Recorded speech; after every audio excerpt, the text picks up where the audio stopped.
Je vais vous raconter une histoire méconnue, celle de l'habitus de la haute bourgeoisie, c'est-à-dire son mode de vie commun, que vous ne connaissez que peu, puisqu'elle compte pour l'une de ses règles de ne pas vous fréquenter.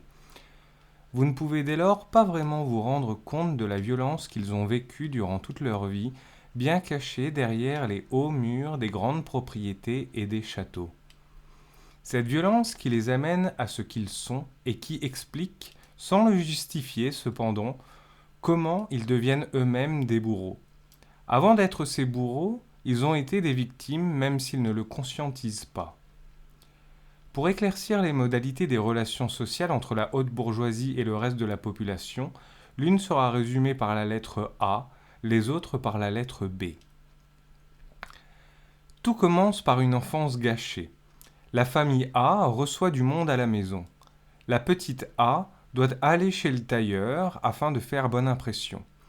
Un serviteur l'habille, comme il habille toute la famille. La petite A prendra bien vite l'habitude de se faire servir car à la maison il y a un valet pour tout. Elle ne cuisinera pas elle-même, c'est très sale pour sa condition, surtout lorsqu'on est une femme du XXIe siècle, et elle prendra plutôt l'habitude de prendre ses repas dans de bons restaurants à l'avenir ou de se les faire livrer. Le monde des affaires arrive à la maison comme à l'accoutumée, quand ce n'est pas les parents de A qui s'absentent les 2 tiers du temps pour les affaires et la laissent avec les serviteurs. La représentation commence. Tout doit être parfait. Ce jour-là, il se trouve que la petite A, en plein milieu de la réception, a envie de jouer avec B, qui se présente alors qu'il n'en a pas le droit. B est le petit garçon des valets qui réside dans la petite demeure en bout de propriété. Elle a de la boue sur sa robe, pour s'être trop chamaillée, elle a crié, elle a couru. Une honte pour la famille A auprès de tous ses invités qui témoignent que sa fille A est mal éduquée, une sauvage, et qui ne sait même pas, à son jeune âge, qu'on ne se mélange pas avec les B. À l'avenir, elle ne fréquentera plus B. Statut et prestige de la maison obligent. Les valets B seront châtiés de n'avoir pas tenu leur enfant dans un moment si important, la petite A aussi. Une première violence que A ne comprend que peu. La petite A doit bien travailler à l'école, elle a des professeurs particuliers en prime. Toute sa vie est tournée à l'étude des classiques, même s'ils ne sont pas de son âge.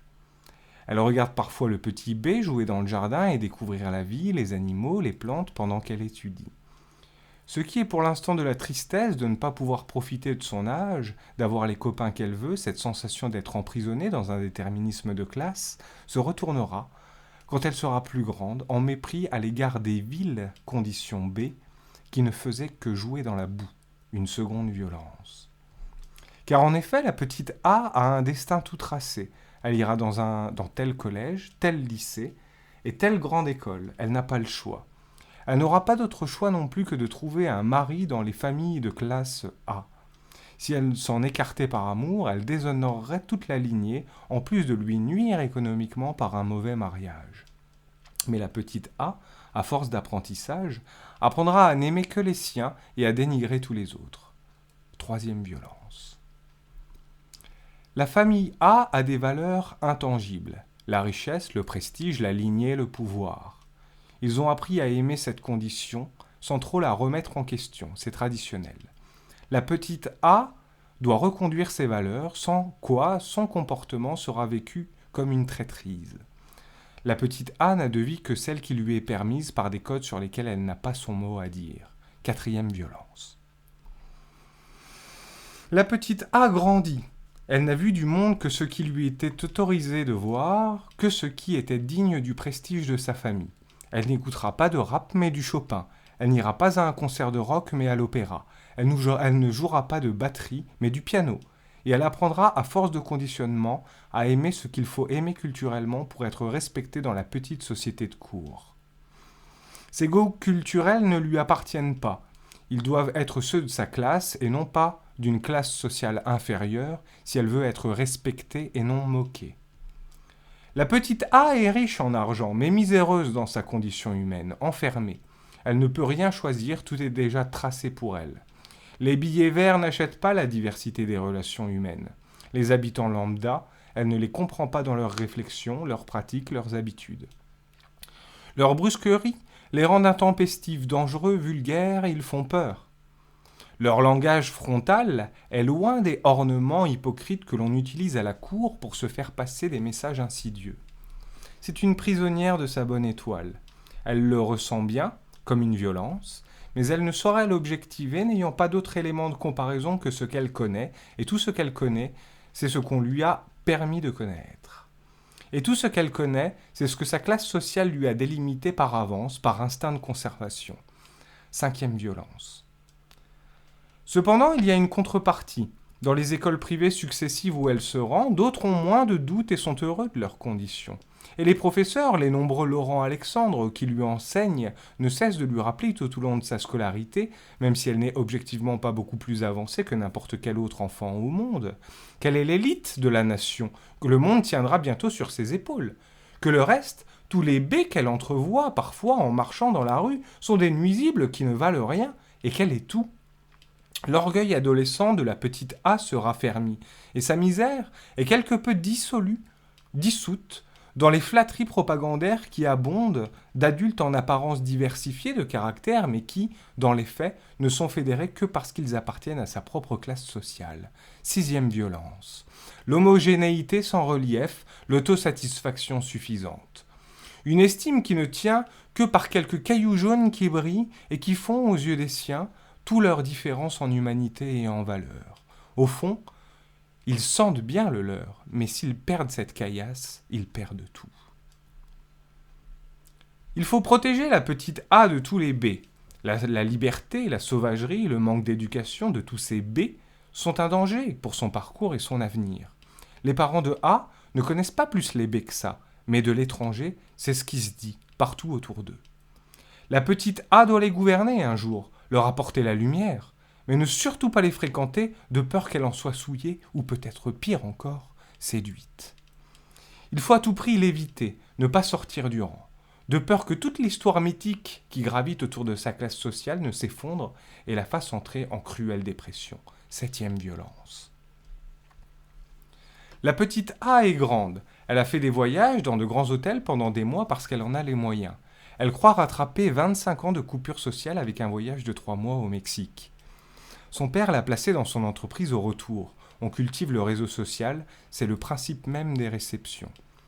À 25 ans, la petite A gagne plus par mois qu'un B en fin de carrière, preuve de sa valeur et de sa qualité. Tout est de son propre mérite, même si la boîte de son père est perfusée d'argent public en permanence avec le 6, les baisses de charges et l'optimisation fiscale qui permet de ne pas rendre ce que l'on prend. Déni des premiers de cordée, 8e violence. La petite A a tout, un appartement à Paris, un métier dans cette boîte de sondage grâce à ses relations, un petit copain médecin qu'elle a rencontré sur un upper class dating. Mais la petite A a aussi quelque chose sur le cœur, de la rancœur, de la haine, de la détresse. Elle sait qu'elle n'a rien choisi, elle sait qu'elle n'a pas été libre, elle sait que tout a été confectionné pour elle sans qu'elle ait son mot à dire, jusqu'à ses goûts, jusqu'à sa trajectoire, sans écart possible. Ce poids sur le cœur va grandir car ses conditions matérielles, même en ascension, ne suffisent jamais à effacer cette tâche, celle d'une vie volée, d'une vie gâchée, d'une vie sous emprise. 9e violence. Elle a été en compétition et en concurrence constante. Son classement de collège, de lycée, de grande école, pour la place d'assistante de députée tous les 2-3 ans. Sa famille est en compétition depuis toujours avec une autre famille rivale dont les dividendes cette année ont dépassé les leurs. Cette dernière famille n'hésite pas à le faire savoir par taquinerie lors des réceptions. La petite A est en colère, quelque chose la ronge. Elle voudrait mettre tout le monde en compétition comme elle le fut toute sa vie pour que le monde s'entre-déchire, ou peut-être parce qu'elle ne connaît pas d'autre modèle de vie. 10e violence. La petite A devient banquière. On peut tout faire sans rien savoir quand on a les bonus des bonnes relations. Sa famille l'en félicite, tout en faisant remarquer qu'elle pourrait gagner plus si elle les avait écoutés. Son capital économique, qui se compte en millions grâce à quelques mauvais coups spéculatifs en bourse, qui, certes, ont affamé les baies, mais les baies ne sont rien dans cette partie, lui font miroiter de plus grands horizons.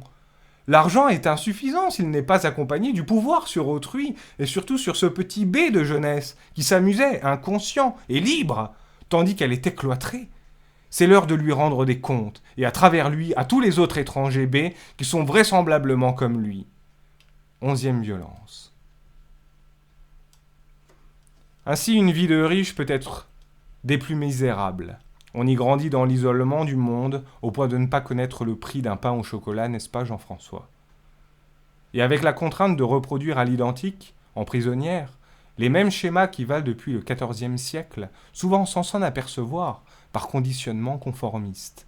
Et souvent, la rancœur et l'amertume de cette destinée toute tracée, toutes ces violences, nous portent par sadisme à vouloir emprisonner à notre égal tous ces étrangers B, le reste du monde, par vengeance métaphysique, parce qu'il faut un coupable et qu'il ne peut pas être désigné parmi les siens. Diantre, comment se fait-il qu'ils soient plus pauvres et qu'ils paraissent pourtant plus heureux et épanouis?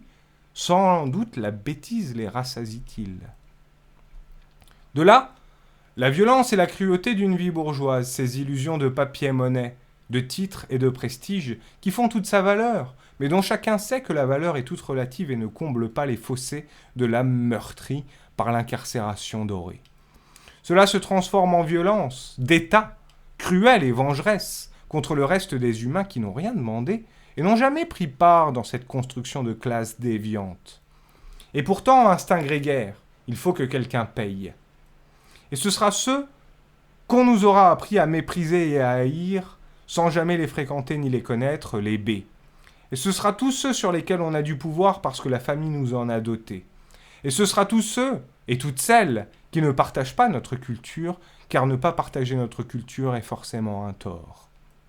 Et ce sera toutes ceux et toutes celles qui sont moins rémunérés, parce qu'ils sont moins rémunérés, c'est qu'ils ont intrinsèquement moins de valeur. La bourgeoisie est éduquée, Gérald Darmanin. C'est ce qu'elle croit d'elle-même dans son arrogance habituelle, sans doute. Mais on vous voit défiler à la télévision tandis que nous restons dans l'ombre, en spectateurs de votre déchéance. On vous voit devenu adulte. Qui n'a pas grandi, n'a aucune expérience, même à 50 ans, faute d'avoir connu le vrai monde et d'avoir toujours grandi dans un entre-soi luxueux de classe sociale. Qui est un enfant pourri gâté, dont tout leur revient tout cuit dans la bouche par héritage familial la plupart du temps, ce qui dispense de vrais efforts, qui se dédouane de toutes ses responsabilités, qui ne sait même pas le prix d'une baguette ou d'un ticket de métro, qui adapte les règles du jeu en sa faveur au cours du jeu, faute de savoir bien y jouer, dont les entreprises sont constamment perfusées d'argent public pour tenir le choc et en temps normal et en temps de crise économique, dont l'altruisme, la justice et l'abnégation n'ont jamais été inculqués, l'argent apportant dans une certaine mesure, dans ce système déviant, une impunité, d'où le fait qu'ils trichent, mentent, tapent dans les caisses de l'État. Ajoutons la méprise du plus faible et l'action de l'écraser pour se grandir, pour sortir de sa propre misère. Au contraire, messieurs, dames, s'il y a une classe sociale qui, à l'heure actuelle, a besoin que ses enfants fassent l'objet d'une éducation très rigoureuse, c'est bel et bien les gosses de la haute bourgeoisie. Car regardez ce gouvernement, et donc ce qu'ils deviennent une fois adultes. L'échec éducatif est colossal. Leur condescendance est telle qu'ils estiment même ne pas avoir besoin de l'école, eux et leurs enfants. Eh bien, voyez le résultat de cette mentalité. Regardez ce que ça donne, hissé à la gouvernance. L'éducation qu'ils ont reçue, vous pouvez l'évaluer tous les jours à travers leurs propos, leurs décisions, leurs comportements. C'est un véritable échec pour la nation. La plus grosse honte nationale et internationale que la France ait connue depuis plus d'un siècle. Ils sont tellement idiots qu'ils sont incapables de s'en apercevoir eux-mêmes dans le cadre d'une autocritique, les Laurent Alexandre leur ayant appris à ne jamais douter, à ne jamais se remettre en question. La confiance en soi, même aveugle, est un gage de crédibilité aux yeux des autres. À force de vivre bourgeoisement et d'avoir tout apporté, tout au long de sa vie, grâce au capital familial hérité, on se glisse dans ce confort, on devient dilettante et oisif. On n'a pas besoin de faire d'efforts pour savoir que toute sa vie sera douillette et tranquille. On finit aussi idiot et irresponsable que ces gens-là. Au fond, et paradoxalement, ce n'est pas une chance de naître sous la bonne étoile. C'est un poids, une tare, une longue pente glissante qui produit du Macron, du Darmanin, du Griveaux, du Philippe. Personne ne voudrait avoir la charge colossale de rattraper l'éducation de ces enfants-là. N'oublie pas que ta force présumée ne repose que sur le fait que les faibles acceptent, tolèrent et soutiennent ta condition. Si les fondations que constituent les faibles se dérobent, tout ton univers se dilapidera. Alors utilise tes privilèges pour prendre soin d'eux à la mesure qu'ils prennent soin de toi. Tu mésestimes la diversité des B, parce que tu ne les connais pas. Il n'y a pas que tes valets, il n'y a pas que les B, il y a les C, les D, les E, les F, les G et toutes les autres lettres de l'alphabet. Il y a beaucoup de brebis à voler, en apparence, certes. On s'est éduqué à être bon, tolérant et pacifique. On admet les écarts. Mais méfie-toi. L'enclos est un sous-bois dans lequel des loups sont tapis qui les gardent, quand bien même tu ne les vois pas. La France est la 7e richesse mondiale, mais cette richesse est avalée par le haut d'une façon colossale selon l'idéologie suivante. Si les riches sont riches, c'est parce qu'ils sont les meilleurs, et puisqu'ils sont les meilleurs, ils sont légitimes à accaparer tout l'argent pour diriger et orienter le pays.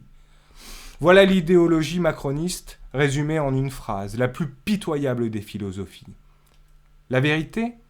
Les riches sont riches parce qu'ils sont des rapaces, qu'ils se placent dans les champs où ça rapporte, qu'ils ne pensent constamment qu'à l'argent et que l'argent est leur seul objectif.